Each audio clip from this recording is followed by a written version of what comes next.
अस्सलाम वालेकुम, good morning everybody, good morning, welcome to Geo Pakistan. क्या हाल है भाई? क्या मुझे खुशी हो रही है आजकल क्रिकेट की बात करके और विमेंस क्रिकेट की बात करके कि माशाल्लाह माशाल्लाह नजर ना लगे भाई। बाकी ऐसी परफॉर्मेंस है कि इस पे तो बनता है कि नजर ना लगे। मतलब honestly when you watching them ना, तो आप एकदम से सोचना स्टार्ट हो जाते हैं कि इधर हुआ क्या है, मतलब क्या व्हाट हैज चेंज्ड माशाल्लाह कि उन्होंने ऐसी परफॉर्मेंस देना शुरू कर दिया कि आपको पता है कि अभी एशियन विमेंस कप जो हो रहा है उसमें 6 मैचेस पाकिस्तानी लड़कियां जो हैं वो खेल चुकी हैं, उनके 6 मैचेस हो चुके हैं, 5 वो जीत चुकी हैं।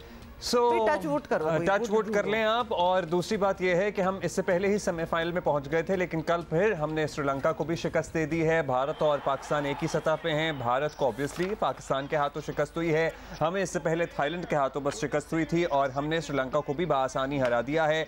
हम सर्टनली यहाँ पर अप्रिशिएट करेंगे क्योंकि इससे पहले जब कोई भी खिलाड़ी, चाहे वो लड़कियाँ हमारी क्रिकेटर्स हों या दीगर खेलों में, जब हम इतना प्यार निछावर करते हैं तो थोड़ा सा हमारा हक भी बनता है तनकीद करने का। इसलिए आप बेहतरीन परफॉर्मेंस कर रही हैं तो हम प्यार भी निछावर करेंगे। और फिर हम जिनको बहुत प्यार करते होते हैं वो अगर अच्छा परफॉर्मेंस ना दें तो उनसे हम थोड़ा सा वापस भी ले लेते हैं, जैसे कि मेंस क्रिकेट टीम में ऐसा हो रहा है बाय द वे। तो जल्दी से आपको बता दें जी, इस टूर्नामेंट में जिसका हम जिक्र कर रहे हैं उसमें पाकिस्तान जो है वो दूसरी पोजीशन में आ चुका है और सेमीफाइनल के लिए भी क्वालिफाई कर लिया है पाकिस्तानी लड़कियों ने, विच इज़ अमेजिंग। सेमीफाइनल में आपको बता दें कि पाकिस्तान का मुकाबला श्रीलंका से ही होगा, यानी दोबारा होगा। भाई एक दफ़ा हरा चुके हैं, दोबारा हरा देंगे, कुछ नहीं होता। और गुज़िश्ता रोज़ आपको बता दें जिस तरह पाकिस्तान ने श्रीलंका को 5 विकेट से हराया है ना, मतलब वो बहुत सो प्लेयर ऑफ द मैच ठहरी हैं उमैमा सुहेल, जिन्होंने 13 रन्स के एवज 5 विकेटें ली और 2 कैचेस भी पकड़े। और सेमीफाइनल में पाकिस्तान टीम जुमेरात को श्रीलंका से मुकाबला करेगी दोबारा से, जबकि भारत और थाईलैंड की टीमें पहला सेमीफाइनल खेलेंगी। इंशाल्लाह होपफुली हम फाइनल में पहुंचेंगे। और मुझे लगता है कि भारत से टकराना पड़ेगा हमें फाइनल में, तो जीत लेंगे, मतलब feel very confident about it and the girls should too, because जब मेंस क्रिकेट हो रही होती है फिर हम ये जिक्र करते हैं ना जी, अभी 2 टीमों को हराया तो कॉन्फिडेंस लेवल बहुत हाई है। Same goes for the girls as well. एक और नाम आयशा नसीम का जिक्र हमने इसलिए करना है कि इन्होंने 5 बॉलों पे 16 रन्स, 2 छक्के भी शामिल कर लें बीच में, और लगातार 2 छक्के थे तो माहौल भी बन गया था और मैच भी जीत गए ना, तो उसी से तो ये हुआ। मेंस क्रिकेट की इसलिए बात हो रही है क्योंकि हम बताना चाहते हैं। अच्छा, मेंस क्रिकेट पे हम हुआ, आप कल के मैच पे मेरा जो है ना जरा दुख अभी तक बरकरार है। मैं कह रहा था कि जब हमने देख लिया कि न्यूजीलैंडर्स ने दूसरे ओवर के करीब अब स्पिनर ले आए, तो हम 5वें, छठे 7वें में जाके क्यों स्पिनर ला रहे हैं? और उसके मतलब और उस वक्त 30-40 रन, मतलब 30-40 रन तभी बन चुके थे। हमारे दोस्त हैं अदील अजहर, वो कहते हैं कि इतना छोटा, मतलब ऐसा ग्राउंड का खद्दो खाल है न्यूजीलैंड में कि थोड़े से लोग बाउंड्री में बैठे होते हैं, फिर फौरन ही ड्रेसिंग रूम है कि अगर सकलैन भाई ड्रेसिंग रूम से भी आवाज़ लगाते हैं ना तो बाबर को आवाज़ चली जाती है कि अरे स्पिनर लगा दो। तो मतलब वो चली जाती है आवाज़ लिटरली। अच्छा एनीवे चलें। अच्छा, अब खुशखबरी ये है कि जिनको शाहीन शाह आफरीदी का इंतज़ार था तो वो इंतज़ार ख़त्म हो गया क्योंकि वो फिट हो गए हैं। तो he is like 100% fit now. और शाहीन आफरीदी जो हैं लंदन में पीसीबी के एडवाइजरी पैनल की ज़ेर निगरानी, तो आपको पता ही है कि अपनी रिहैब जो है उन्होंने मुकम्मल कर ली है और उसके बाद T20 वर्ल्ड कप में शिरकत के लिए तैयार हैं भाई। लेकिन तैयार तो होंगे फिटनेस के हवाले से, लेकिन थोड़ा सा you know he has been away from the play for a while, तो उसका फर्क नहीं पड़ेगा। हमारे यहाँ तो आपको पता खुशी की लहर दौड़ गई है, लेकिन भारत में मुझे लगता है कि ज़रा परेशानी सी लाहक हो गई है उन लोगों को, क्योंकि एक वायरल क्लिप था और वो मैं देख रहा था कि जैसे ही किसी को पता लगा, एक पैनल क्रिकेट पे डिस्कशन हो रही थी, एक पैनल में किसी ने कहा भाई शाहीन आफरीदी फिट हो गए, तो एक जो पैनलिस्ट था ना उसको तकरीबन सख्ते में आ गया वो कि अरे ये क्या हुआ। तो मुझे ऐसा लग रहा था आउट ऑफ सिलेबस कुछ आ गया और उसकी तैयारी नहीं थी। तो इंशाल्लाह होपफुली ऐसा ही हो। और तैयारी भी आपको पता है अब होनी चाहिए क्योंकि 15 अक्टूबर से अब 2022 T20 वर्ल्ड कप शुरू होगा ब्रिस्बेन में और ये ज्वाइन करेंगे 15 से इनफैक्ट। और इनका ये कहना है कि गुज़श्ता 10 रोज़ से बग़ैर किसी दर्द के 6 ओवर्स कर रहे हैं, अपनी जो इनकी स्पीड है उसी के ऊपर। और शाहीन आफरीदी मेगा इवेंट के लिए पाकिस्तान को दस्तयाब होंगे इंशाल्लाह। अच्छा, ये जो आपने बात की है ना कि वहाँ थरथल्ली सी मच गई जब पता चला कि जी शाहीन शाह तो फिट होके वापस आ रहे हैं, ये क्या हो गया? तो ये क्यों हुआ था वहाँ, क्यों खौफ की लहर क्यों आ गई थी? ये इसकी वजह से अब ज़रा हम आपको दिखाते हैं। ये लें जी। ये जो शाहीन शाह इज मैजिक, तो लिहाजा ही इज मैजिक। सो इंशाल्लाह 23 को जो इंडिया के खिलाफ मैच है ना वर्ल्ड कप में, उसमें अपना दोबारा से जादू चलाएंगे और हम यहाँ पे इनकरेज भी करेंगे, क्योंकि मुझे लगता है कि एक छोटी सी ब्रेक के बाद आ रहे हैं, फिर अनफिट भी थे, तो यहाँ पे किसी भी खिलाड़ी को जज्बा, वो इनकरेजमेंट चाहिए होती है कि कौन आपके साथ खड़ी है। प्रैक्टिस मैचेस भी खेलेंगे। हाँ, 17 और 19 को बाय द वे हमारे प्रैक्टिस मैचेस हैं। अच्छा, इसी महीने। अच्छा, अब जरा मूव ऑन कर जाते हैं और कोई और बात करते हैं, जैसे कि हमारे मुल्क के हालात और खासतौर पे कराची की सिचुएशन पे जरा बात करते हैं। पाकिस्तान पीपल्स पार्टी के सीनियर रहनुमा और सिंध के वजीरे मेहनत और अफरादी क़ुव्वत सईद गनी साहब ने कराची के मसाइल के जिम्मेदार, जरा दुख के साथ कहना पड़ रहा है मुझे, I felt sad about it वैसे, क्योंकि सईद गनी साहब बड़ी बात करते हैं, एडवोकेट हैं कराची के और कराची आइट हैं, लेकिन वो कह रहे हैं कि कराची के जो हालात हैं, जो मसाइल के जिम्मेदार जो हैं, वो कराची के अवाम ही को उन्होंने करार दे दिया कि इन्हीं का कसूर है। सईद गनी का कहना है कि कराची में जितने भी मसाइल का सामना अवाम को करना पड़ता है, उन सब मसाइल के जिम्मेदार अवाम खुद हैं। और ये बातें जो हैं उस पार्टी का वजीर कर रहा है जिनको सिंध पर हुकूमत करते कितने साल हो चुके हैं? 14 साल हो चुके हैं। Can you imagine? तो उनका ये कहना है, और अवाम के जख्मों पर ऑब्वियसली उन्होंने मरहम रखने के बजाय नमक छिड़कना शुरू कर दी। और अच्छा, ये 14 मुसलसल साल हैं और इससे पहले भी सिंध में पीपल्स पार्टी की हुकूमत रही है। सईद गनी साहब वैसे अपने आप को बड़ा फखरिया कराची आइट के तौर पर पेश करते हैं और हैं भी, लेकिन सर आई वंडर कि आपने ये जो है ना, प्लीज क्या कह दिया वैसे क्या कहा? सुन नहीं, एक सेकंड, स्ट्रीट क्राइम्स जो है ना, वो हमारा कसूर, क्योंकि हम कराची के अवाम है, और सड़कों पे गड़े तो हम खुद ही खोद के डाले, मार के ना उनको पूरा वो होश बना देते हैं। उसके लॉ एंड ऑर्डर कर लें आप, पानी के मसले कर लें, जो मसले हैं वो हम ही ने क्रिएट किए हैं बकौल इनके। लोड शेयरिंग भी हम करते हैं और एवरीथिंग, इंफ्रास्ट्रक्चर का बुरा हाल भी खुद ही से किया हुआ है हमने। अच्छा, मैं एक बात मतलब फर्स्ट हैंड एक्सपीरियंस में आपको बता रहा हूँ, वो इकरा यूनिवर्सिटी वाली जो रोड है ना, जो आप काला पुल से जा रहे होते हैं, क्या हाल है उस सड़क का, अल्लाह माफ करे। मैं यूं गुजर रहा था और साथ में एक बाइक वाले भाई थे और सड़क तो बस ना होने के बराबर ही है। हम आए कुछ सी कि एक गड्ढा आया और वो वहीं पे बाइक ब्रोक डाउन और वो गिर गया आदमी, और पीछे से एक गाड़ी आ रही थी तेज रफ्तारी में, बस उसकी जान बची है। अदरवाइज ये तो एक हमारे सामने का इंसिडेंट है, कितने लोग इस तरह मोटरसाइकिलों से गिर के इन गड्ढों की वजह से जख्मी होते होंगे। People who don't know Karachi, ये जो आप एक जगह की जिक्र कर रहे हैं, this is all over Karachi. मतलब हमारे ऑफिस की जो रोड है ना, ये Chundrigarh road, the busiest road आप कहें, the most famous road of Karachi, क्योंकि सारे बड़े बड़े जो दफातर हैं, इदारे हैं, वो इधर ही उनके मेन ऑफिसेज हैं, इनमें गड्ढे पड़े हुए हैं। और ये गड्ढे जो है ये हुकूमत की वजह से नहीं है, हमारी वजह से गड्ढे पड़े। चुंदरीगढ़ रोड के अतराफ में आपको पता है गलियों में ही है ना ज़्यादातर बिल्डिंगें और ऑफिसेज। मतलब आप यकीन मानिए कि यकीन नहीं आता अगर आप किसी और शहर से इस शहर में आए ना, चुंदरीगढ़ रोड के अतराफ की जो गलियां हैं, लाइक बिल्कुल एडजेसेंट टू द रोड, वो तकरीबन कच्ची गलियां हैं। ये देखिए जरा, गटर के ढक्कन नहीं है, तकरीबन कच्ची गलियां हैं। मैं आपको बता रहा हूँ, कूड़े का तो मतलब एक और लेवल ही कुछ और है। आपको पता है कि कराची की आधी से ज्यादा बीमारियां जो हैं वो खत्म हो जाए अगर कूड़ा संभाल लिया जाए। ये दिस इज अच्छा सुने क्या कह रहे थे गनी साहब? अब सुने जरा उनका क्या कहना था, जिसमें ऑफ कोर्स कसूर हमारा है। जब मैं सुनाने लगता हूँ आप रुक जाती हैं, आप सुनाने लगते हैं मैं रुक जाता हूँ, भर जाता है ना दिल।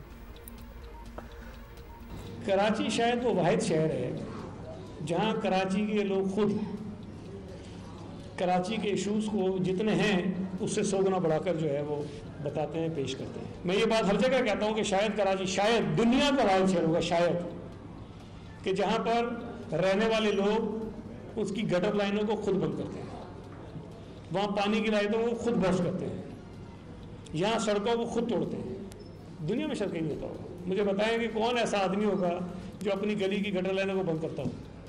कराची में करते हैं लोग, हमारे पास शवाहिद है।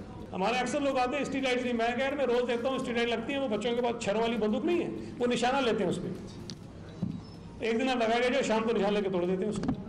भाई हमारे आपके बच्चे हैं ना, कोई समझाए तो सही उन्हें, भाई निशाना कहीं और लो। ये आप स्ट्रीट लाइट तोड़ोगे तो ये किसका नुकसान? अपने नुकसान करें ना। ये कोई मैं अपनी जेब से तो नहीं लगाता हूँ, ये उन्हीं पैसों से लगती है जो आप टैक्स देते हैं। If there was one sweeping statement, ना गनी साहब, sorry, and we really respect you, आप आते भी रहते हैं हमारे शो पे, but this is called a sweeping statement. मतलब एक 100% आपने कहा कि ये तो अवाम ही है जो करती है, मतलब गटर लाइन हो तो अवाम बंद कर देती है, फलाना हो तो अवाम कर देती है, मतलब इसमें हमारी कराची की हुकूमत का तो वो तो बेचारे ठीक ही करते रहते हैं। अच्छा, मैं कहता हूँ कि अगर 5 गटर लाइनें बंद हैं तो उसमें से 2 पे ऐसा इंसिडेंट हो गया होगा, या चलें 3 पर हो गया होगा कि पॉलिटिकल रिफ्ट भी इस शहर में बहुत रही है ना, और पॉलिटिकल डिवीजन, और इस शहर ने क्या कुछ नहीं देखा, तो वो मेरा ख्याल है कि वैसे तो अब ज़माना चेंज हो गया है, अब उस तरह की आज पॉलिटिकल राइवलरी भी नहीं है between MQM Peoples Party and ANP कि इस तरह से तब होता था कि सीमेंट की बोरियां डाली जाती थी, गटर लाइनों में बंद की जाती थी। लेकिन सर अब तो काफ़ी हालात बेहतर हैं शहर के, मतलब आपके इत्तेहादी हैं कराची के जितने स्टेक होल्डर्स हैं, मतलब अब PTI ही मेरा ख्याल है आज राइवल रह गई है। लेकिन आई वंडर कि क्या वो गटर लाइनें बंद कर रहे हैं। चीज़ें में ना स्वीपिंग स्टेटमेंट्स की ज़रूरत ही ना पड़े। अगर आपके सेफ सिटी प्रोजेक्ट जो एक बहुत अरसे से जिक्र किया जा रहा है, अगर वो आप बना देना और इम्प्लीमेंट कर दें, इन्फोर्स कर दें, तो आपको पता चल जाएगा। और हम भी तो देखें ना फिर कैमरे में कि कौन लोग हैं जो सीमेंट की बोरियां डाल के गटर लाइनें बंद कर रहे हैं और सड़कें तोड़ रहे हैं। So difficult to work in this city, इतना मुश्किल है, कोई अच्छा काम करना इतना मुश्किल है कि आपकी अपने हुकूमत के लोग जो हैं, Murtaza Wahab case in point, वो छोड़ देते हैं, वो कहते हैं हम काम ही नहीं कर सकते जी। तो whatever reasons they give, the truth is कि इट इज़ वेरी डिफ़िकल्ट। ये सारी डिपार्टमेंटल पॉलिटिक्स जो आप लोगों की जिसको इतना मैं कहती हूँ कि इतना पानी दिया गया, इतना वो फल फूल गया है कि nobody can actually effectively do their job. मेरा ख्याल है तो अवाम का काम मेरा ख्याल है उनको ब्लेम किया जाए, और बाकी there are a million things before that जो कि ज़्यादा ब्लेम गेम के बजाय अपनी जिम्मेदारियां पूरी करनी चाहिए। और गनी साहब जिन बातों का जिक्र कर रहे हैं उसमें किसी हद तक हम ये नहीं कह रहे कि वो बिल्कुल गलत है, उसमें किसी हद तक सच्चाई हो सकती है, लेकिन वो मुझे लग रहा है कि थोड़ा गुजरे ज़माने की बात है। मतलब कराची में जब, हाँ आपको पता ही है किस तरह के हालात होते थे, और जो इतनी स्टॉन्च पॉलिटिकल राइवलरी होती थी कराची पे, जैसे कहते हैं ना, लिटरली कब्जे की जंग थी, तो कोई किसी को भी ऐसा लगता था परफॉर्म नहीं करने दे रहा था। लेकिन अब तो sir things are changed. So hopefully अगर आप कह रहे हैं कि ऐसा अभी भी हो रहा है, तो अगर वो सेफ सिटी कैमरे होते तो फिर हम भी अपनी आंखों से देखते ना कि कौन सड़कें तोड़ रहा है और कौन पाइपलाइनें पानी की पंचर कर रहा है, ताकि फिर लोग मतलब उनसे हिसाब लेते फिर, और लोग लेते फिर हिसाब। ये वो टॉपिक्स होते हैं जो बड़े फ्रस्ट्रेटिंग हो जाते हैं इन पे बात करना, बिकॉज इस शहर का हाल आपको पता है कि बहुत बुरा है और बड़ा दुख होता है कि क्या हो रहा है। और जब ऐसी ब्लेम गेम स्टार्ट हो जाए ना, इट्स सैड। मूव ऑन कर जाते हैं भाई, हम मूव ऑन कर जाते हैं, बिकॉज और भी बड़े गम है ज़माने में जिनके बारे में बात करना है, तो शुरू करें जी। और आपको बताएं बाय द वे कि इमरान खान जब से इक़्तिदार से बाहर निकले हैं, जल्द से जुलूस सियासी दर्जा हरारत मुसलसल बढ़ा रहे हैं, और इस मामले में उन्होंने किसी को माफ़ नहीं किया। इल्ज़ामात का एक सिलसिला है जिसका दायरा जो है वो बढ़ता ही चला जा रहा है, और पहले वो कहते थे उन्हें नाअहल करने की साजिश हो रही है, अब कह रहे हैं कि उनकी काबिल एतराज़ वीडियो जो वैसे है। उन्होंने काबिल एतराज़ नहीं कहा, उन्होंने क्या कहा ये सुन लें सर। हाँ, उनकी ज़बानी तो कुछ और ही होगी, सुन लें। ये सारे चोर जमा होके हर किस्म की कोशिश कर रहे हैं कि किसी ना किसी तरह ये मुझे और मेरी पार्टी को किसी तरह पब्लिक की नजर में गंदा करें। और वो क्या कर रहे हैं?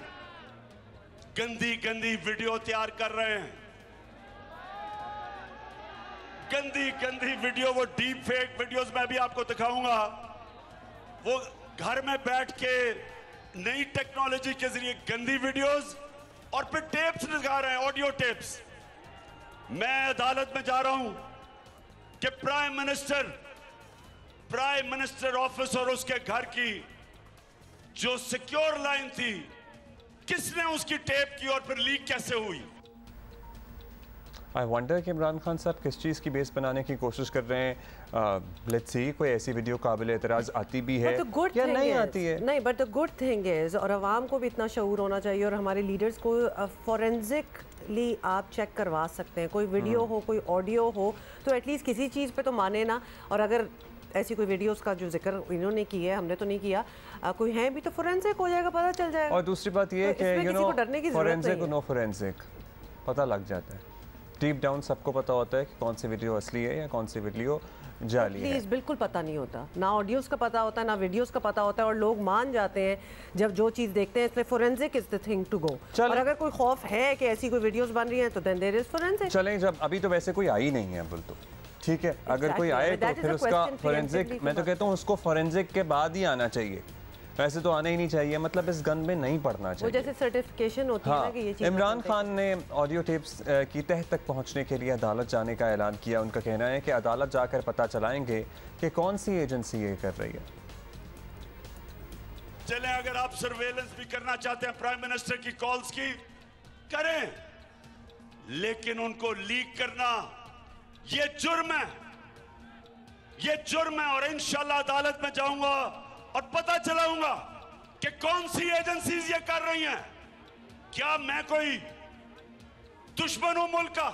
50 साल से मुझे कौम जानती है, मुझे दुश्मनों की तरह और मेरे लोगों को केसेस झूठे FIR हर रोज कट रही है। जो भी आप करेंगे, ये जो भी करें समझ जाएं, ये आप, मैं चैलेंज करता हूं, जो भी आप करेंगे आप नहीं रोक सकते इस सैलाब को। वैसे सैलाब कल था नहीं यहाँ पे ननकाना साहब में, बहुत ही कम लोग थे।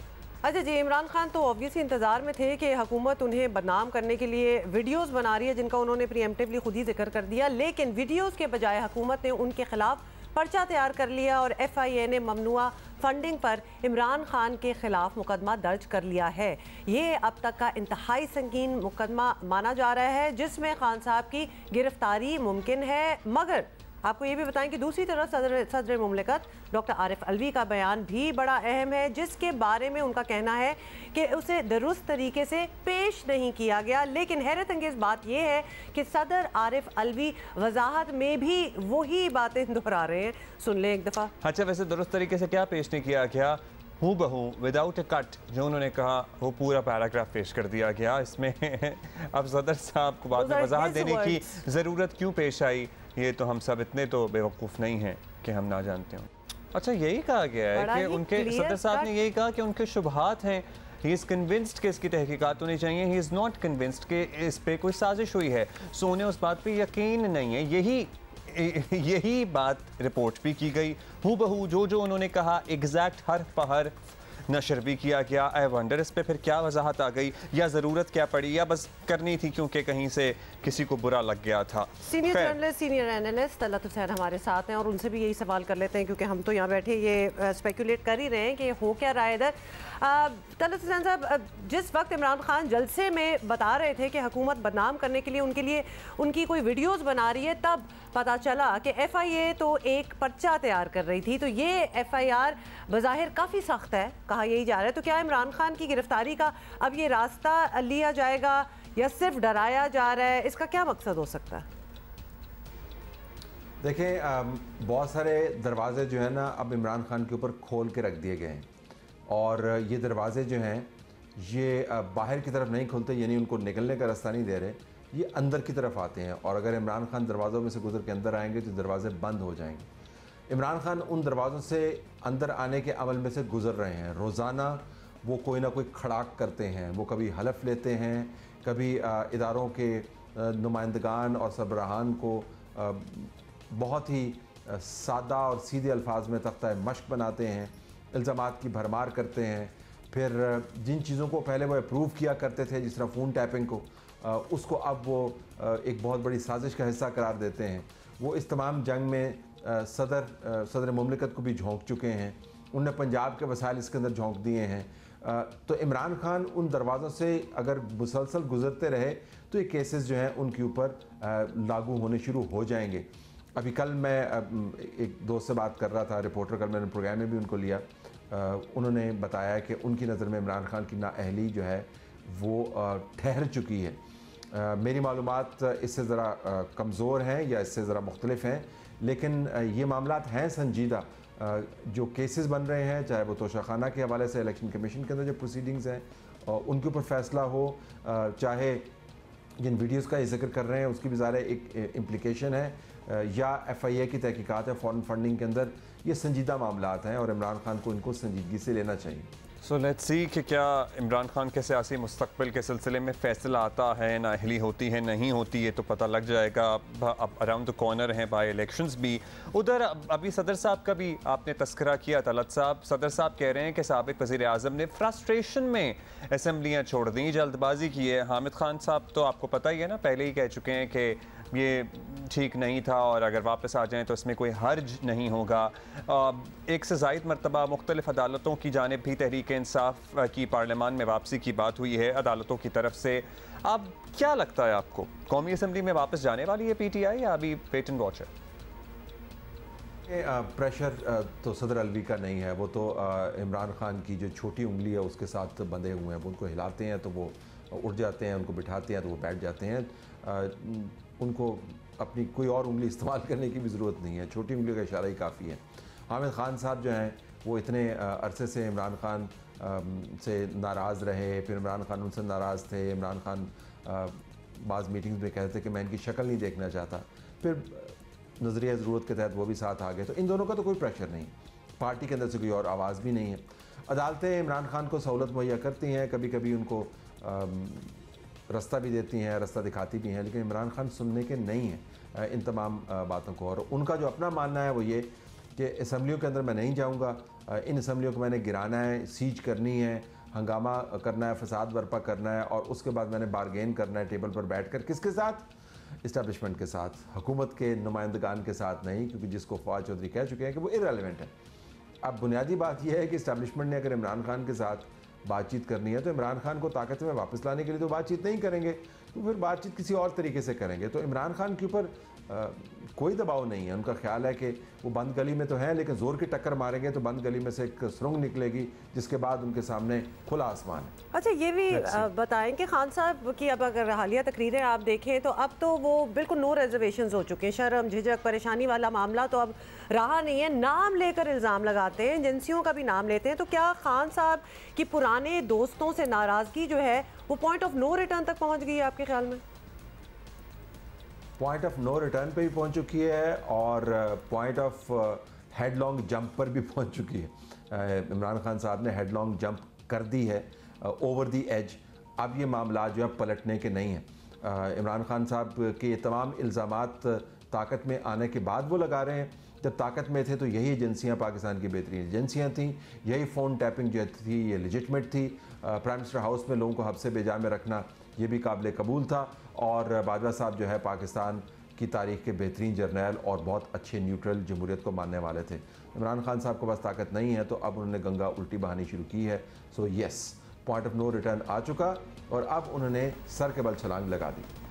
शुक्रिया आपका। Thank you. यानी जब मेरे पास था तो सब अच्छा था, अब मेरे अगेंस्ट हो गया, ये मेरे साथ नहीं है तो सब कुछ में। अच्छा, वैसे अभी आपने कहा जैसे सवाल में कहा ना, शर्म झिझक परेशानी, मुझे जॉन एलिया साहब को पता नहीं इससे कोई आ गया, जल्दी से याद आ गया ना कि शर्म दहशत झिझक परेशानी नाज से काम क्यों नहीं लेती आप, वो जी मगर ये सब क्या है, तुम मेरा नाम क्यों नहीं लेती। अब तो खैर नाम भी लेना शुरू कर दिया उन्होंने। अब ब्रेक ले रहे हैं।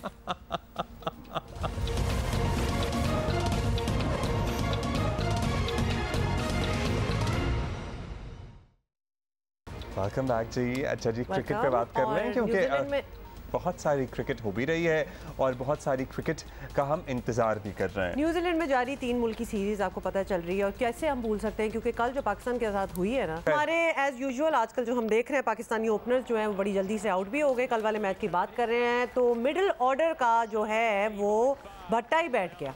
उन पे जब प्रेशर आता है ना मिडिल ऑर्डर पे तो वो वैसे ही बैठ जाते हैं कि जी हमसे ना पूछो, हमारी तरफ ना देखो। T20 मैच की पूरी इनिंग्स में पाकिस्तान टीम से एक छक्का नहीं लगा। भाई कल वाले इस पे तो हम थोड़े से हैरान थे कि इधर are they even interested in playing.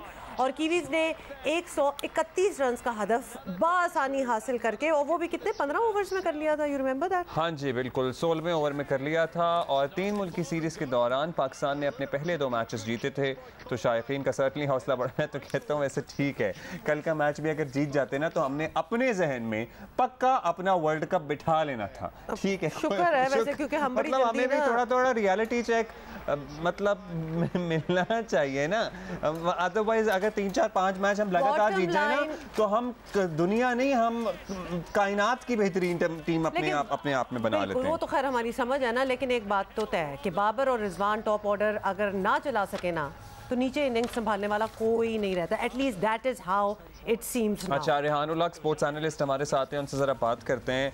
Rizwan साहब, 2 मैचेस आपको पता है अच्छे गुजरे, शायकीन का हौसला बढ़ा, फिर देखा कि बाबर और रिजवान नहीं चले तो फिर टीम भी नहीं चली और ना हम मैच जीते। तो क्या हम समझें कि बस ये अपसेट है फॉर्मूला कि इन दोनों में से कोई एक चलेगा तो हम मैच जीतेंगे, अदरवाइज कोई चांस नहीं?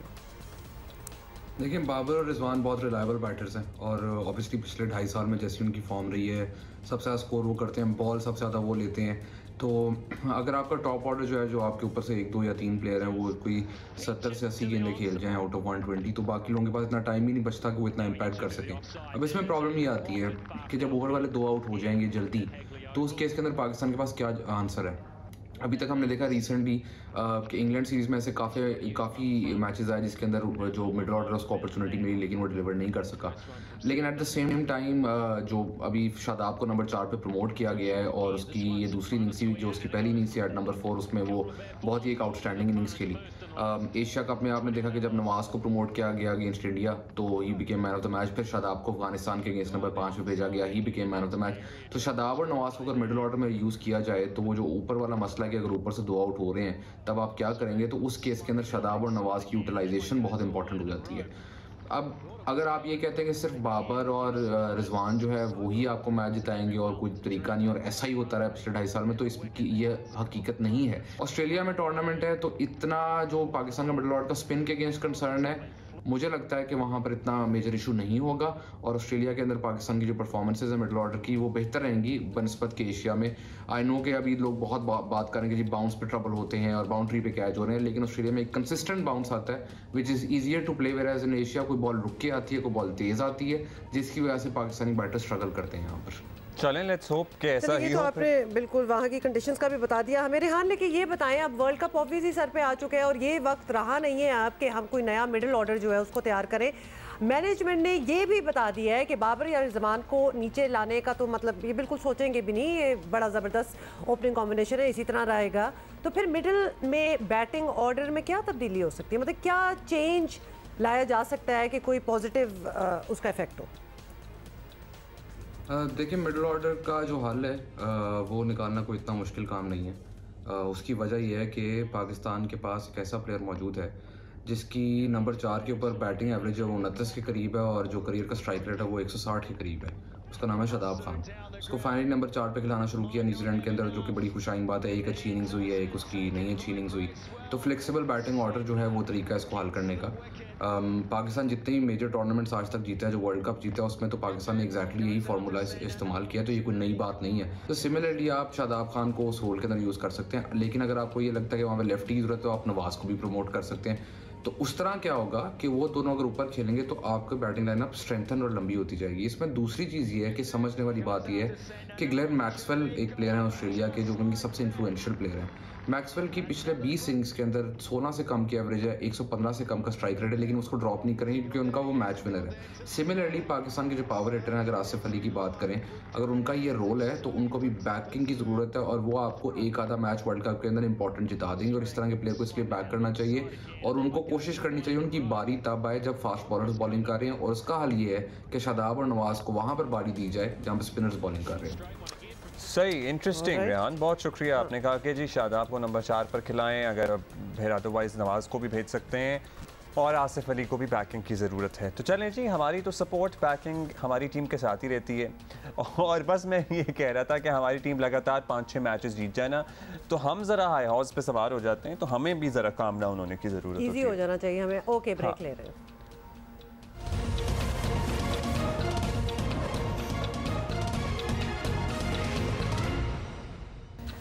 वेलकम बैक जी। और इस घंटे का आगाज़ हम सलाम पेश करके करना चाहेंगे और सलाम हमने पेश करना है, सलूट हमने करना है बहादुरी की और जुर्रत और हिम्मत की और अपने हक के लिए खड़े होने की दाद देनी है सवात के अवाम को और सिर्फ अवाम को।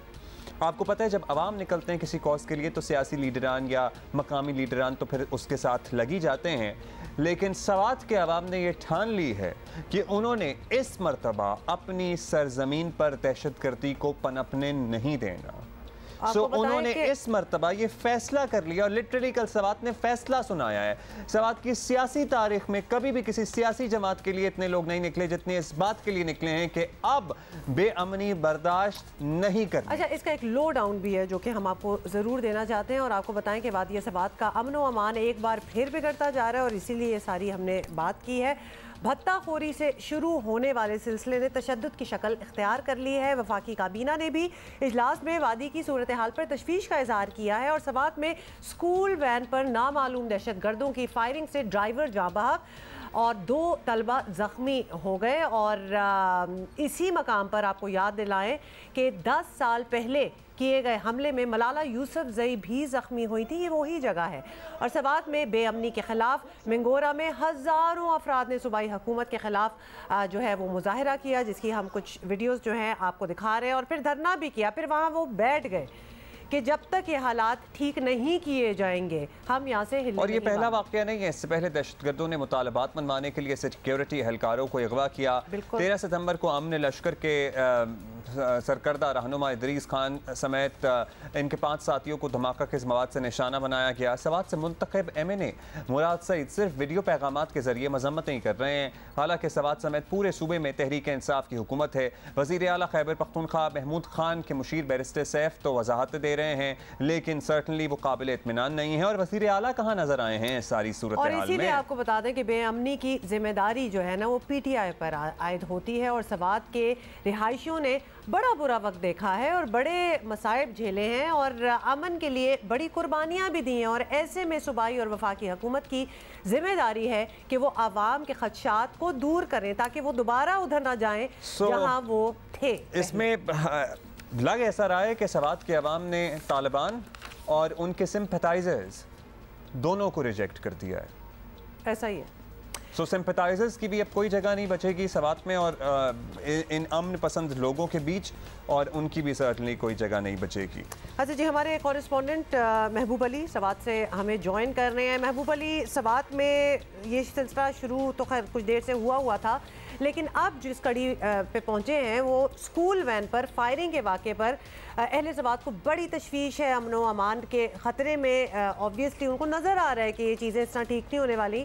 पुलिस क्या कहती है, कौन थे फायरिंग करने वाले, कोई आगे पेशरफ्त हुई इस सारे सिलसिले की? स्वात में सूरत हाल एक दफ़ा फिर इंतहाई मखदूश है और ख़ास तौर पर गुज़िश्ता दिनों का जो वाक़या था जिसमें एक स्कूल वैन पर फायरिंग की गई और जिसके नतीजे में स्कूल का वैन का जो ड्राइवर था वो जाबाक हुआ, जबकि इसी वाक़े में एक बच्चा जो है वो शदीद ज़ख्मी भी हुआ। इस वाक़े के बाद न सिर्फ मिंगोरा सिटी में बल्कि पूरे ज़िला स्वात में और पूरे मलाकन डिवीज़न में लोगों में एक खौफ की फ़िज़ा है और लोग ये कहते हैं कि खुदा न खास्ता दोबारा हालात जो है वो 2007 और 8 की तरफ जा सकते हैं। पुलिस का मौक़िफ़ यकीनन सबसे बड़ा इशू ये है कि इन तमाम तर वाक़यात में हमने ख़ुद कई दफ़ा DPO स्वात जाहिद नवाज़ मरवत से रब्ता करने की कोशिश की, हमने उनको मैसेजेस भी भेजे, लेकिन उसका कोई जवाब जो है वो नहीं आ रहा। ताहम इस वाक़े के फ़ौरन बाद जो चारबाग पुलिस स्टेशन के जो SHO थे अली बाचा, उनसे हमने रब्ता किया तो उनका ये कहना था कि नामालूम अफराद ने फायरिंग की है और इस वाक़े के बाद जो हमलावर था उनका हेलमेट जो है वो मिल गया है, उनकी कोई दीगर चीज़ें जो है वो मौका पर उनको मिल गई है। तफ्तीश जो है वो जारी है और अनकरीब जो हमलावर है उनको गिरफ्तार किया जाएगा। लेकिन इस पूरे वाक़े ने यकीनन पूरे ज़िला स्वात में एक दफ़ा फिर जो है खौफ के साए जो है वो मुल्ला रहे हैं। अच्छा, सीरियस सर्टनली महबूब सिर्फ एक वाक़या नहीं है, आवाम तो निकले हैं, लेकिन पिछले 6 माह में बहुत सारे ऐसा वाक़यात हुए हैं जिस पर तफ्तीश है, लोगों को भी और तशवीश है और होनी भी चाहिए। अब भत्ताखोरी भी भत्ताखोरी से ही एक्चुअली मामला शुरू हुआ था। फिर शिद्दत पसंदों की कॉल्स आना शुरू हो गई, उनकी मौजूदगी की इत्तला, फिर कत्ल के वाक़यात। तो क्या शहरियों को लग रहा है कि 2009-10 वाला माहौल बन गया है या उस तरफ जा रहे हैं मामलात? उमर अब्दुल्ला, यकीनन स्वात में हालात जो है वो तसल्ली बख्श नहीं है। स्वात में गुज़श्ता 6 माह की अगर हम उसका अगर जायज़ा लें तो सूरत हाल ये है कि यहाँ पर एक धमाके में अमन कमेटी के जो अहम रुकन थे उनको कत्ल किया गया, उनके साथ 7 दीगर अफराद जो थे वो भी जाबाक हो गए। उसके बाद कई जो डिफेंस कमेटियों के या अमन कमेटियों के जो अरकान है उनको धमकियाँ दी जाती है, उनको कत्ल किया जाता है, उन पर हमले किए जाते हैं। तो यकीनन लोगों में खौफ भी है और लोग ये समझते हैं कि अगर फौरी तौर पर अमन व अमान की इस बिगड़ती सूरत हाल पर काबू ना पाया गया तो खुदा न खास्ता हालात जो है वो फिर दोबारा 2007 और 2008 की तरह ख़राब हो सकते हैं। अल्लाह ना करे। अच्छा महबूब अली, ऑब्वियसली इस पूरी सूरत हाल में अहम किरदार तो बनता है हुकूमत का कि वो लोगों को समझाएं, उनकी जो जेन्युइन मसाइल हैं जो नज़र आ रहे हैं उनको हल करें, उनका हल निकालें। तो क्या इस मकसद के लिए कोई यहाँ आया है? हुकूमत की भरपूर तवज्जो, संजीदगी आपको नज़र आ रही है कि यहाँ कुछ काम करने की कोशिश हो रही है? उमर अब्दुल्ला, सबसे अहम बात यह है कि हुकूमती सतह पर तो शायद रिस्पांस जो है वो उसी तरह नहीं है जिस तरह होना चाहिए, लेकिन स्वात के लोग जो है वो अपने तौर पर बड़े मुतहर्रिक हैं। स्वात के तकरीबन हर तहसील में मुजाहिर हो रहे हैं अमन व अमान की बिगड़ती सूरत हाल के ख़िलाफ़। और सिर्फ गुज़िश्ता रोज़ स्वात के सबसे बड़े शहर मिंगोरा के निशात चौक में एक बड़ा अजीम शान जो है वो इज्तिमा हुआ, जिसमें मुख्तलिफ सियासी पार्टियों के जो लीडर्स थे उन्होंने शिरकत की, जिसमें जमात इस्लामी, अवामी नेशनल पार्टी, इसके अलावा पाकिस्तान मुस्लिम लीग नून, पाकिस्तान तहरीक इंसाफ और दीगर जो सियासी जमातों के अरकान थे उन्होंने बड़ी तादाद में इसमें शरीक हुए। और लोगों का एक ही मुतालिबा था कि हमें सिर्फ अमन चाहिए। लोगों ने रियासती इदारों और हुकूमत पाकिस्तान से ये भी मुतालिबा किया कि शहरियों को तहफ़्फ़ुज़ फराहम करना एक रियासत की ज़िम्मेदारी होती है, इसलिए वो अमन चाहते हैं अपने इलाके में और रोज़गार चाहते हैं। लोगों का एक ही मुतालिबा था कि इस अमन को सबोताज करने के लिए जो एलिमेंट्स इस इलाके में मौजूद है तो उनके खिलाफ कार्रवाई की जाए और हर कीमत पर यहाँ पर अमन को बरकरार रखा जाए। बहुत शुक्रिया आपका महबूब अली, और सर्टनली बड़ी बहादुर कौम है और इस कौम के हौसले को भी सलाम, क्योंकि जितनी कुर्बानियाँ इस कौम ने दी हैं, मतलब जितना टारगेट इस कौम को या इस खित्ते को बनाया गया है, दहशतगर्दी की लहर सबसे ज़्यादा सबसे पहले यही अफेक्ट करती है, सवात, पेशावर, गिरदोनवा, और सबसे ज़्यादा भी इसके असरात यही होते हैं। 2009-10 की अगर बात करें तो आपको इतनी पुरानी बात भी नहीं है कि लोगों के जहनों में ना हो, बड़ी ताज़ा ऐसी मेमोरीज होती हैं, जबकि सवात से कितने लोगों को मूव आउट करना पड़ा। आपको पता है कि IDPs जो सारा इंटरनली डिस्प्लेस्ड लोगों का सिलसिला जो था वो और फिर इधर आपको तो पता है ये हमारे मुल्क का एक किस्सा था जिससे बाकी पाकिस्तान कट कर रह गया था।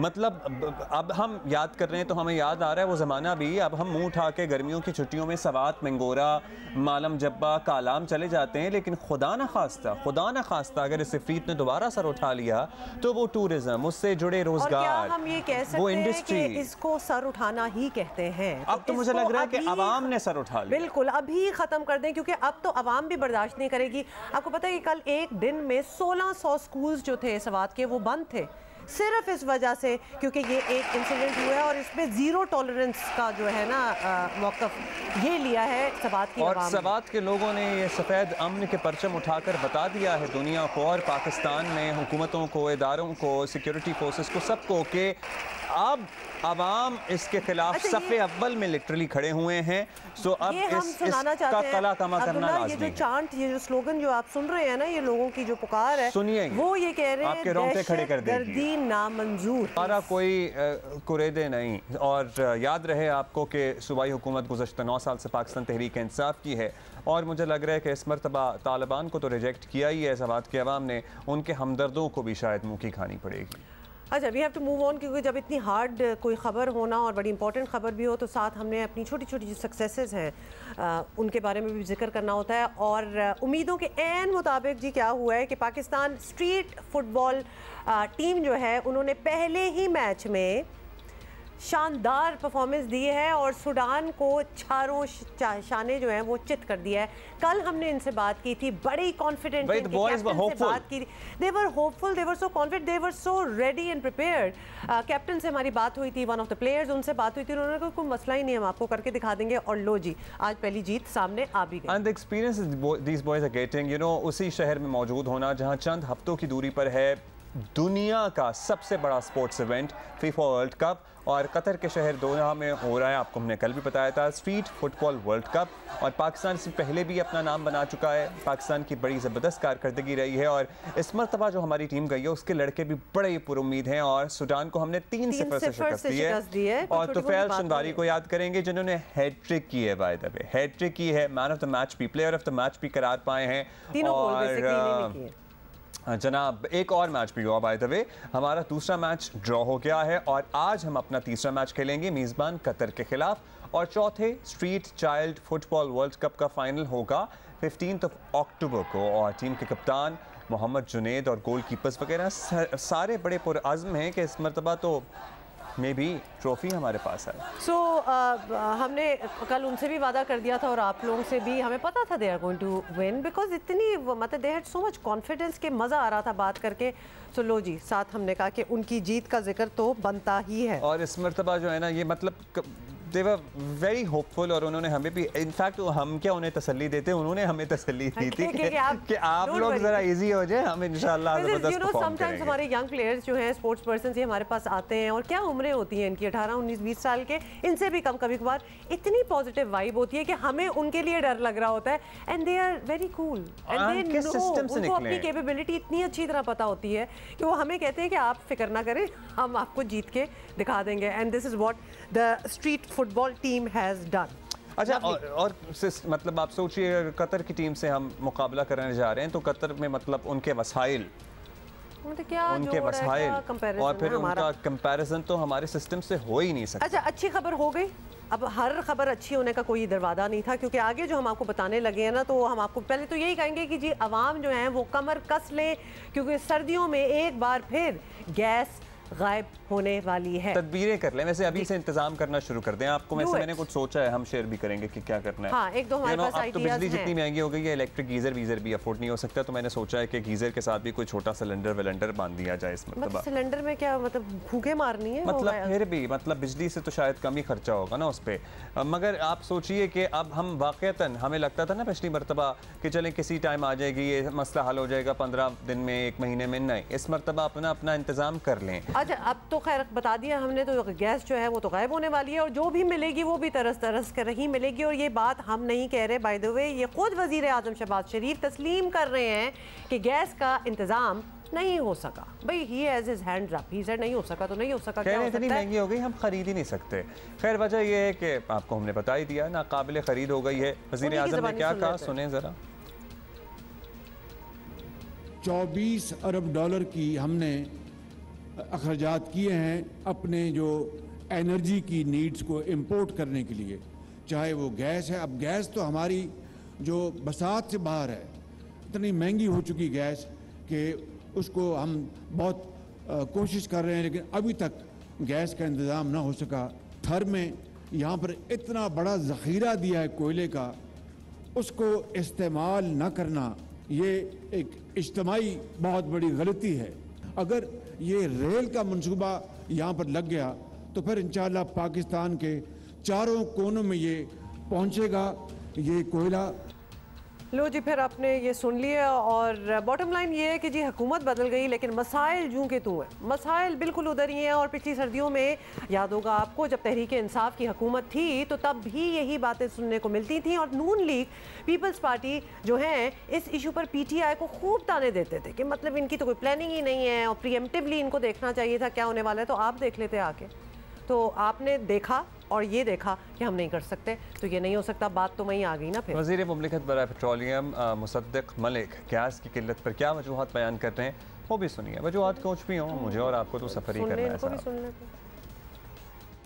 दोनों महीनों के लिए एक एक इजाफी कार्गो हमारे पास अब मौजूद है, जनवरी और फरवरी। जनवरी में पिछले साल हमारे पास 9 कार्गो थे LNG के, इस साल 10 कार्गो होंगे। एक इजाफी कार्गो जो है वो जनवरी के महीने के लिए हमें मिल गया है कतर से। हम गर्मियों में जो अपना कार्गो है उसको हमने मूव करके जनवरी में कर लिया है, और पिछले साल 8 कार्गो थे फरवरी के महीने में, इस साल हमारे पास 9 कार्गो होंगे। अभी तक ENI ने हमें कंफर्म कर दिया है कि वो डिफॉल्ट नहीं करेंगे फरवरी के महीने में। सर्दियों में पिछले साल के मुकाबले में हम ज़्यादा गैस इकट्ठी कर चुके हैं। थोड़ी सी कर्टेलमेंट के बाद हम अपनी जो ज़रूरियात हैं घरेलू सार्फिन की वो पूरी कर सकें। कुछ कमी तो होगी जिसे हम कंटेन करेंगे, मगर इंशाल्लाह क्राइसिस नहीं पैदा होने देंगे। हमें हुक्म दिया गया है कि आप किसी ऐसे तरीक़ेकार से प्लान करें कि कम से कम जो घरेलू सार्फिन, जो गरीब लोग हैं, जो घर में चूल्हा जलाते हैं या थोड़ी बहुत गैस इस्तेमाल करते हैं, उनके ऊपर एक टेडी पैसे का इजाफी बोझ ना पड़े। हम तकरीबन 70-80% जो घरेलू सार्फिन हैं कोशिश करेंगे उनको पर एक पैसे का भी इजाफी बोझ नहीं पड़े।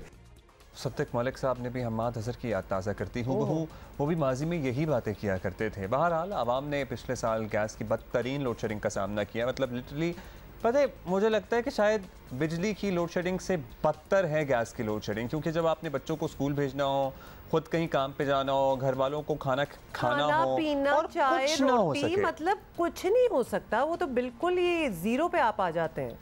और ये जो विजुअल्स हम अभी दिखा रहे हैं ना, ये बड़े ट्रेजिक विजुअल्स हैं। And we have all been through this. We have all been through it. Commercial सारिफीन और इंडस्ट्रियाँ तो दूर की बात हैं, 2 वक्त के लिए लिटरली रोटी बनाना भी हमारे लिए मुश्किल था, और इस मरतबा तो और खौफनाक हो सकती है सूरत हाल। हुकूमत की आप इसको ख़राब प्लानिंग कहेंगे या बर वक्त ख़रीदारी में ताख़ीर कहेंगे, whatever you want to call it, लेकिन सारा भुगतना तो हमें ही पड़ेगा ना सारा, और इंडस्ट्री को भी भुगतना होगा। वो तो भुगत रही है।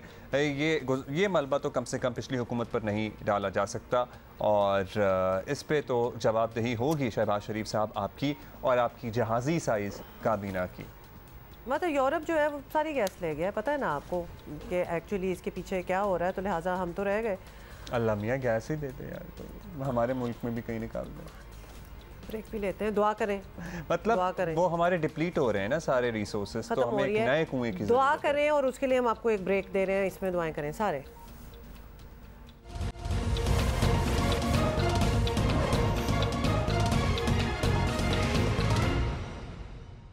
इलेक्शन कमीशन ने बड़ा फैसला सुना दिया है। ज़िमनी और बल्दियाती इंतखाबात मुलतवी करने की वफाक और सिंध हुकूमत की दरख्वास्त जो थी वो मुस्तरद कर दी है। कौमी असम्बली और सूबाई असम्बली की 9 जो हैं नशिस्तें, वो उन पर ज़िमनी इंतखाबात कौमी की होंगे 9 और सूबाई की 3 नशिस्तें जो हैं 16 अक्टूबर उनके इंतखाबात होंगे 16 अक्टूबर को, और बल्दियाती जो होंगे इंतखाबात वो होंगे 23 अक्टूबर को।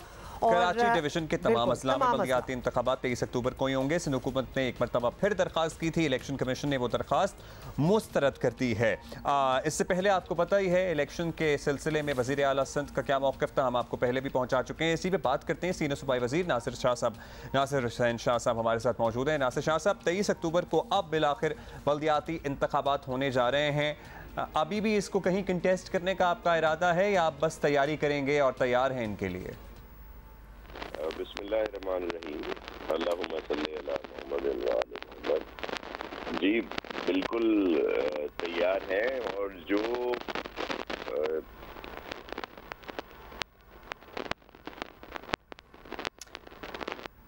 नाज़िर शाह साहब आपकी आवाज़ चली गई है। अच्छा, हम आपको दोबारा डायल करते हैं, तो वो कह रहे हैं बिल्कुल तैयार हैं, लेकिन बड़ी वेहमेंटली इंसानों ने दरख्वास्त की थी, सिंध हुकूमत ने भी दरख्वास्त की थी कि इसको डिले किया जाए, क्योंकि हमारे रिसोर्सेज जो हैं वो असल आपकी वजह से डिवाइडेड है इस वक्त। लेकिन अब लगता है कि तैयार है। अब ये किस तरह एकदम से तैयार हो गए ये भी पता करना है। वफाक ने भी दरख्वास्त की थी, वो भी दरख्वास्त मुस्तरद हो गई है। सो अब बाई इलेक्शन भी होंगे which are just around the corner, like Sunday को होने जा रहे हैं। और नासिर जी शाह साहब कंटिन्यू कीजिएगा।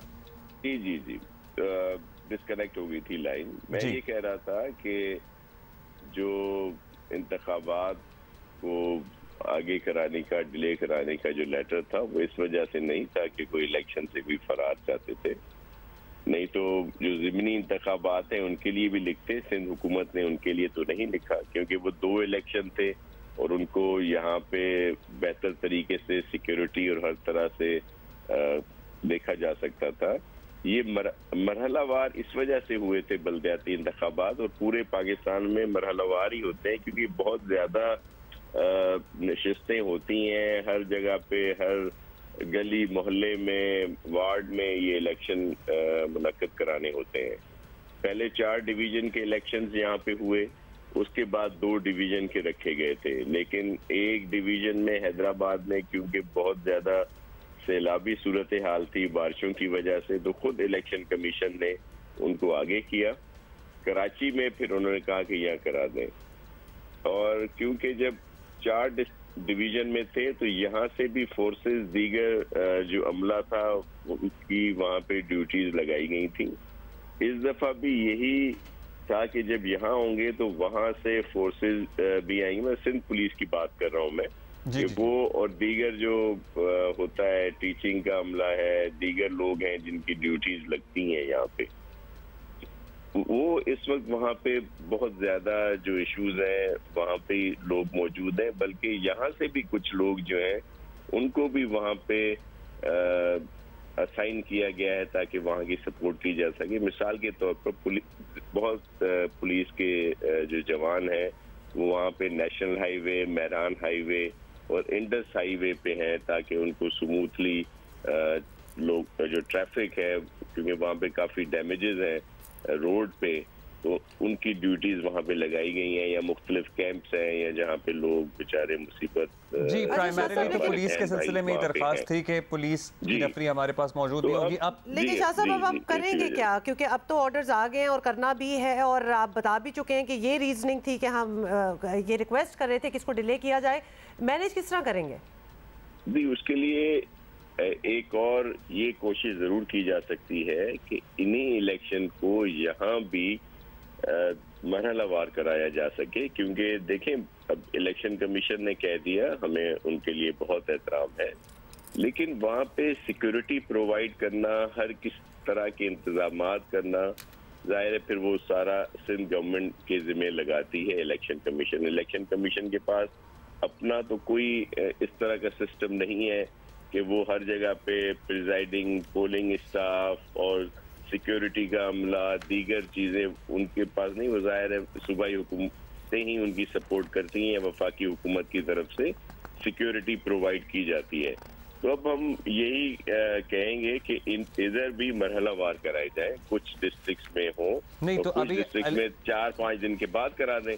तो अभी आप एक और दरखास्त लेके शाह साहब जाएंगे इलेक्शन कमीशन में कि अभी जिन अजला में होने हैं उनमें भी मरहलावार हो? आज मीटिंग है और उसमें ये फैसला होगा। और ये जो एक तासुर दिया जाता है कि जी कि इलेक्शन से वो किया जा रहा है, ऐसा अगर हो तो हम तो यहाँ ज़िमनी जो इंतखाबात 2 नेशनल असेंबली के हैं हम उनके लिए भी लिखे, सिंध हुकूमत ने उनके लिए नहीं लिखा और हम चाहते हैं कि वो हो जाए।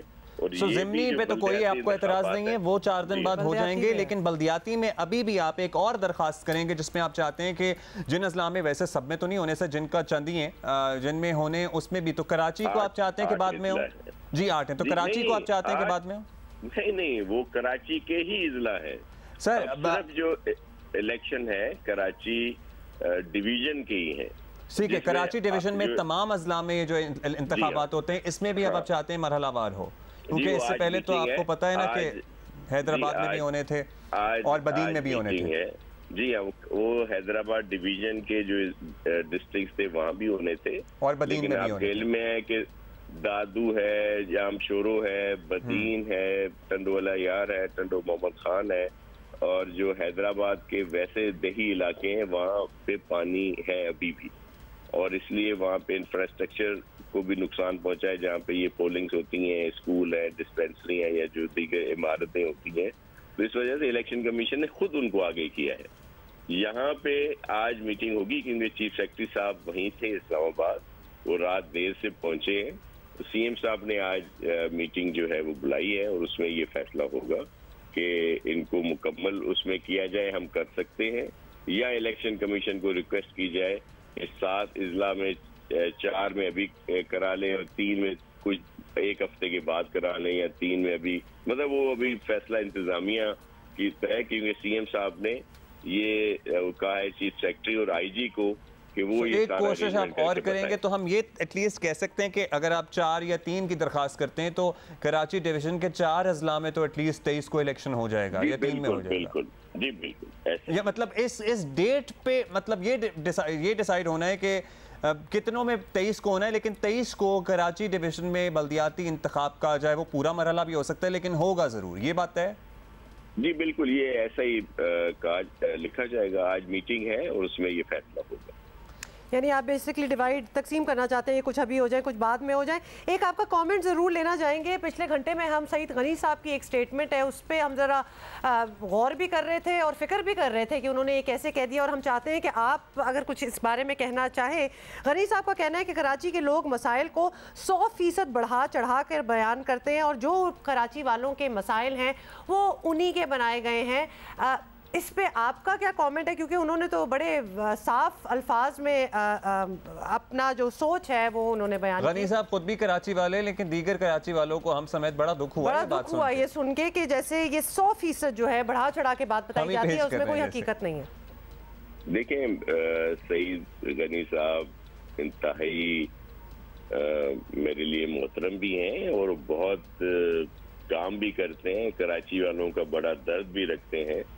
पता नहीं किस पैराए में उन्होंने ये बात। अच्छा, मैं बताता हूँ उन्होंने किस पैराए में। उन्होंने कहा है कि कराची में खुद ही गटर बंद किए जाते हैं, सीमेंट की बोरियां डाल डाल के, खुद ही पाइपलाइनें भी ब्लास्ट की जाती हैं, खुद ही सड़कें भी तोड़ी जाती हैं। मगर अब तो ये एक ज़माने में ये सारा कुछ होता था शाह साहब, लेकिन अब तो सूरत हाल वैसी नहीं है। वो आज पॉलिटिकल राइवलरी तो इस शहर में नहीं है, अब किसी कब्जे की जंग तो नहीं हो रही यहाँ पे।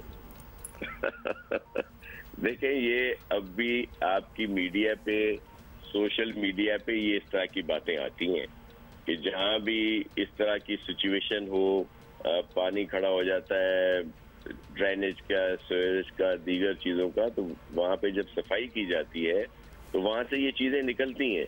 तो इसमें तो सईद गनी साहब बिल्कुल सही हैं जो इन्होंने ये बात कही है।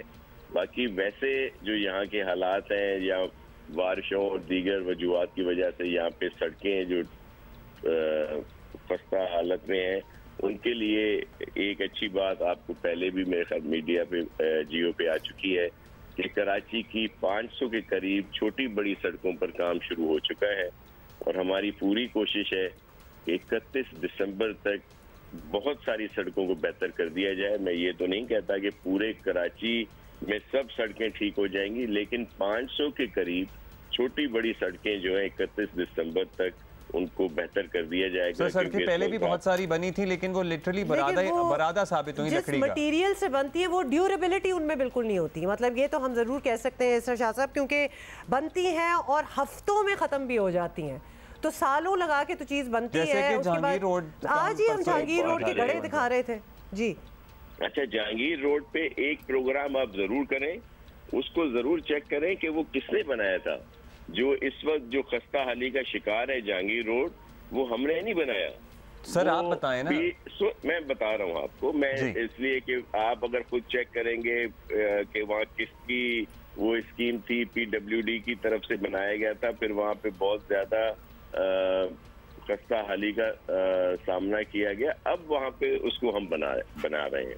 मैं खुद वहाँ पे विजिट किया, वहाँ पे एक साइड पे बहुत बुरी हालत थी, एक साइड पे कुछ बेहतर था, लेकिन वहाँ भी ये जो घड़ा आप दिखा रहे हैं इस तरह का वो था। तो अब उसको हम बना रहे हैं और उस पर इंक्वायरी भी हो रही है जिन्होंने पहले इसको बनाया।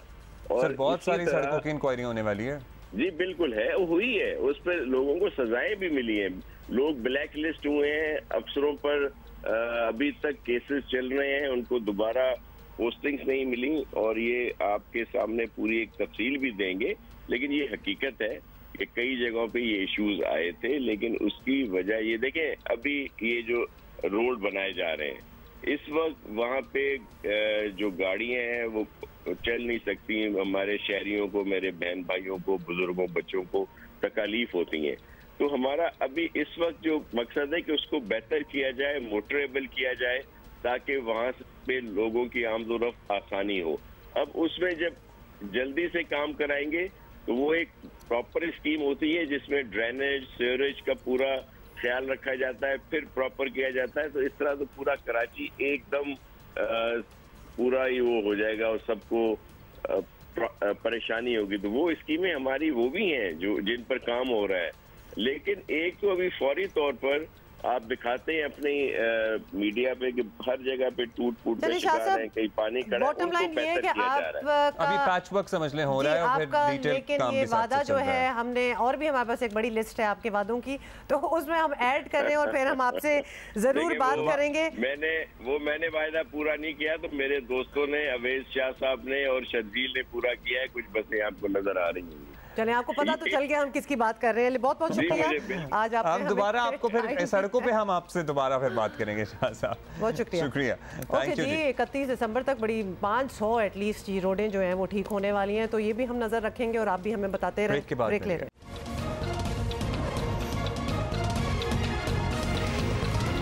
भाई एक बेहतरीन सीन हुआ है कि कराची में जी चेकिंग के दौरान मशकूक अफराद अपनी शनाख्त नहीं छुपा सकेंगे और इसके लिए अब किसी को थाने ले जाने की ज़रूरत भी नहीं है, क्योंकि हुआ क्या है जी, कराची पुलिस के नाम से तलाश एक जदीद डिवाइस जो है वो मुतारिफ कराई गई है। और ये क्या है, इस पर मज़ीद जानते हैं हमारे नुमाइंदे अफजल नदीम डोगर साहब ने बात की है किससे, जनाब तबस्सुम अब्बासी साहिबा से, जो कि technical head Sindh police IT.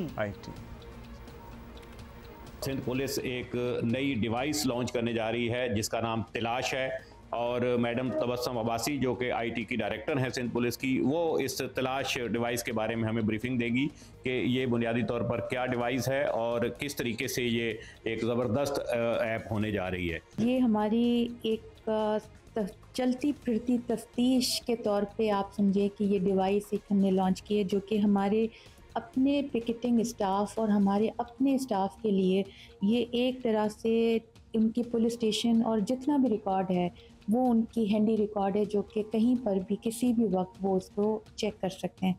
इसका नाम भी आप नाम से देख सकते हैं कि तलाश मीन्स कि आप इसमें किसी भी किस्म के रिकॉर्ड की तलाश कर सकते हैं, जिसमें आप अगर किसी भी सस्पेक्ट की इंफॉर्मेशन लेना चाहें, किसी क्रिमिनल की इंफॉर्मेशन लेना चाहें, किसी व्हीकल जो कि ब्लैक लिस्टेड व्हीकल है या चोरी की गाड़ियां जो हैं उसकी आप वेरिफिकेशन करना चाहें, या किसी गाड़ी की वैसे वेरिफिकेशन करना चाहें कि ये एक्साइज से रजिस्टर्ड है या नहीं है। वांटेड जितने भी मुल्ज़मान हैं उनके लिए अगर आप देखें और कोई आपको मुश्तबा अशख़ास जो हैं वो ड्यूरिंग किसी तलाश या सर्च के दौरान आपको मिलते हैं, तो उसके डिवाइस के इमीडिएटली आप उस पर चेक कर सकते हैं। बहुत शुक्रिया। ये एक शॉर्ट टाइम एक बहुत ज़बरदस्त एक इनकलाबी इकदाम है, जिससे जो है वो पुलिस की जो मैं समझता हूँ कि तफ्तीश है या पुलिस की एक जो कारकर्दगी है वो बहुत ज़बरदस्त होगी। शुक्रिया। That is wonderful. शुक्रिया आपका डोगर साहब। We're going to see you tomorrow. Bye.